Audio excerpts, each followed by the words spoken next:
کوفے کا واقعہ ہے کہ جناب امیر، کل ضربت کے آپ نے مصائب سنے، مختصر سی زحمت آپ کو دینی ہے۔ وہ یہ کہ کوفہ ہے، دیکھیے جب جناب امیر المومنین دنیا سے رخصت ہو رہے ہیں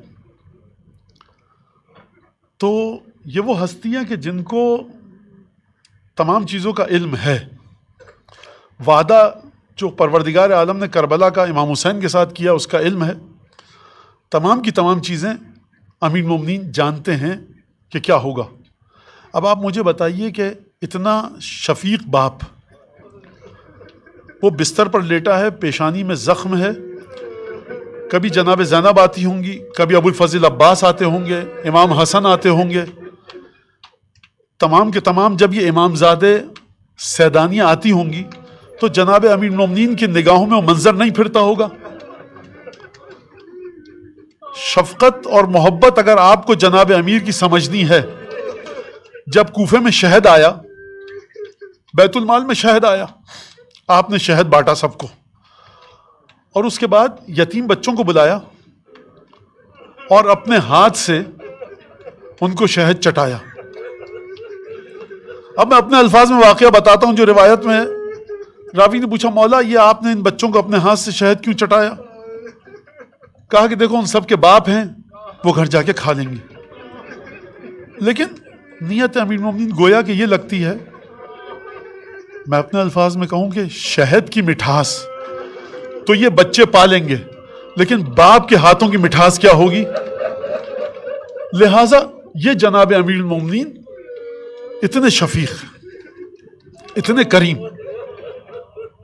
کس انداز سے غریبوں کے گھر روٹیاں پہنچاتے ہیں، کس انداز سے کھجورے پہنچا رہے ہیں۔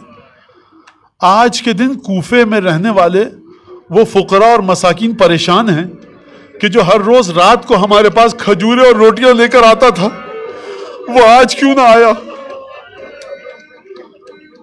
جب طبیب نے یہ اعلان کیا کہ جناب امیر کے مزاج کے لیے دودھ، تازہ دودھ بہت مناسب رہے گا، تو بعض مورخین نے لکھا ہے کہ کئی یتیم بچے یہ سن کر اپنے حصے کا شیر کا کاسا لے آئے کہ جناب امیر المومنین کو یہ دے دیا جائے۔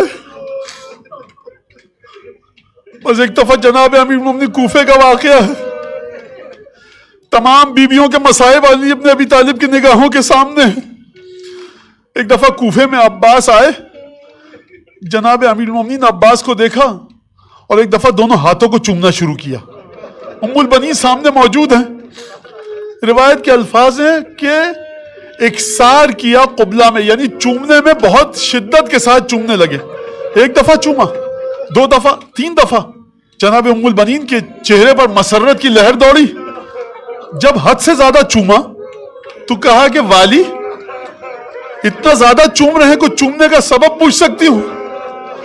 کہا کہ جب میں نے عباس کو دیکھا تو مجھے وہ منظر یاد آیا کہ جب یہ کربلا ہوگا اور میرے بیٹے کی مدد میں تیرے بیٹے کے دونوں ہاتھ قلم کیے جائیں گے، میں کہوں گا مولا آپ بستر شہادت پر ہیں، لیکن جب جناب زینب آپ کی نگاہوں کے سامنے آتی ہوں گی، بابا شربت لے آئیں، بابا پانی لے آئیں، بابا کسی چیز کی ضرورت تو نہیں، بابا سر میں تکلیف تو نہیں ہو رہی، تو مولا کے دل میں خیال آتا ہوگا کہ بیٹیا زینب یہی کوفہ ہوگا، جب تو آئے گی رسن بستہ ہوگی، کوئی پانی دینے والا نہ ہوگا۔